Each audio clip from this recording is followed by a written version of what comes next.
nimeleta hapa. Kwa hiyo tokea Jumanne kuamkia Jumanne, ndio ilikuwa usiku silali, nazunguka tu nalia hivyo, yani kutembea siwezi. Lakini sasa hizi umepona kabisa unasema? Sasa hizi natembea na miguu zangu vizuri na jisikia. Patia Yesu makofi, haleluya. Shangilia Bwana Yesu, haleluya. Tumbo kama kitu kinatembea. Kwa muda gani? Mwaka mzima. Na unatokea wapi? Unatokea Bahi. Unatokea Bahi. Lakini baada ya kupasua chungu na maombezi umepona kabisa? Umepona kabisa, maumivu yamepungua. Maumivu yamepungua, hayaisha kabisa eh? Yameisha. Ndio. Okay, yameisha kabisa. Patia Yesu makofi. Amen. Haleluya. Natokea maeneo ya Bahi kwenye kijiji kinaitwa Kisima cha Ndege. Ndio, Kisima cha Ndege kule.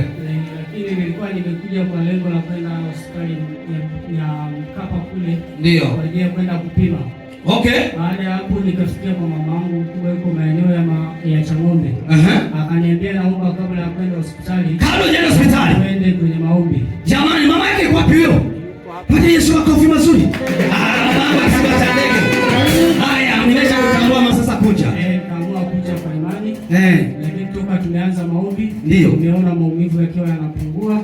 Baada ya kupaka mafuta nikaona kichwa kimeachia kabisa. Patia Yesu makofi. Kwa ajili ya vipimo sasa. Ndio. Lakini sasa hivi hautaenda kwenye vipimo tena. Sitakwenda kabisa. Ile pesa kafanyia mambo mengine. Patia Yesu makofi.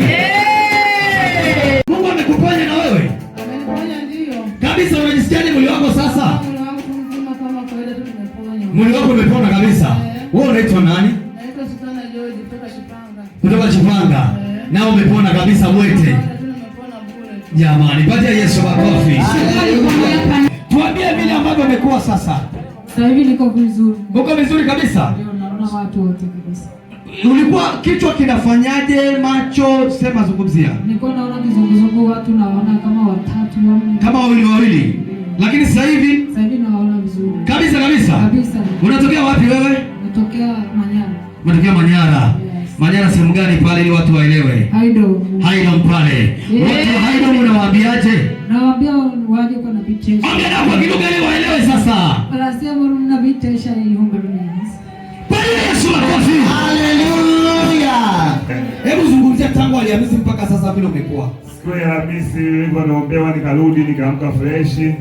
Tukaja Ijumaa. Ndio. Tukafanya ibada. Ukaniambia vile Jumapili kama leo nikuja chungu. Kabisa. Nimekuja. Ndio. Naombewa. Nasikia amani.